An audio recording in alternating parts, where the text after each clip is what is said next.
Si vous voulez qu'on parle des otages, parlons-en. À quel moment, parce que j'entends beaucoup de choses sur ce sujet. J'entends, oui, on peut pas faire de cessez-le-feu pour une libération des otages, mais précisément, à quel moment y a-t-il eu la plus grosse libération d'otages depuis le 7 octobre? À quel moment? Quand il y a eu une trêve, avec une négociation.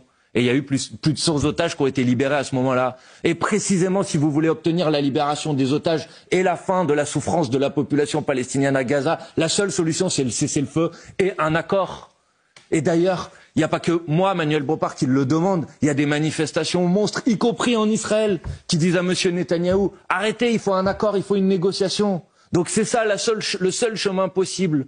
D'abord parce que ça permettrait de mettre un terme aux souffrances de la population civile palestinienne qui est frappée de manière inacceptable et insupportable. Vous comprenez le raisonnement des sceptiques qui disent le 7 octobre, les attentats, quelques mois plus tard, la reconnaissance de l'État de Palestine. Mais moi, je suis favorable à la reconnaissance de l'État de Palestine depuis des années et des années. Dans le contexte actuel, ça peut laisser croire que le terrorisme favorise des résultats politiques. Mais précisément pas. Parce que si vous reconnaissez l'État de palestinien, vous allez donner de la légitimité à l'autorité palestinienne. Et donc précisément pas au Hamas. Parce qu'à un moment, c'est l'hypocrisie de cette discussion. Qui a misé sur le Hamas depuis des années et des années pour affaiblir l'autorité palestinienne? C'est M. Netanyahou. Tout le monde le sait, c'est documenté.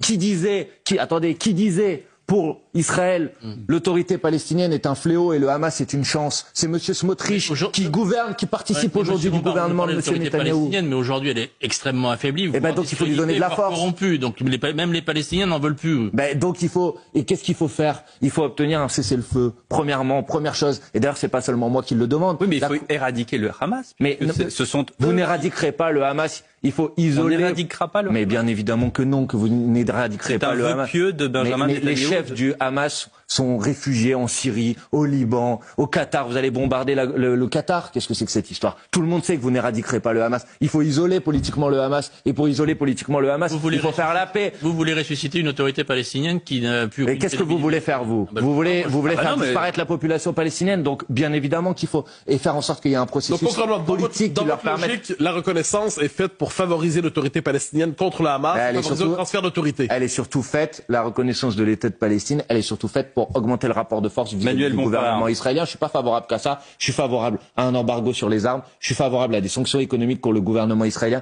Je suis favorable à la suspension de l'accord d'association entre l'Union européenne et Israël pour qu'on obtienne le cessez-le-feu le plus rapidement possible. La Cour internationale de justice a demandé vendredi un cessez-le-feu. Maintenant, ça doit s'imposer. Et les élections européennes qui ont lieu, et je m'arrêterai là-dessus, le 9 juin prochain, sont aussi une occasion de dire notre mot sur ce sujet. Et je dis aux gens qui nous écoutent, si vous votez pour la liste de Manon Aubry, vous aurez des députés qui vont se battre au Parlement européen pour la reconnaissance, pour la suspension de l'accord d'association, pour l'embargo sur les armes, pour les sanctions contre le gouvernement Netanyahou, pour que ce massacre s'arrête immédiatement. Voilà aussi un des enjeux de la campagne des élections européennes. Merci Manuel Bompard.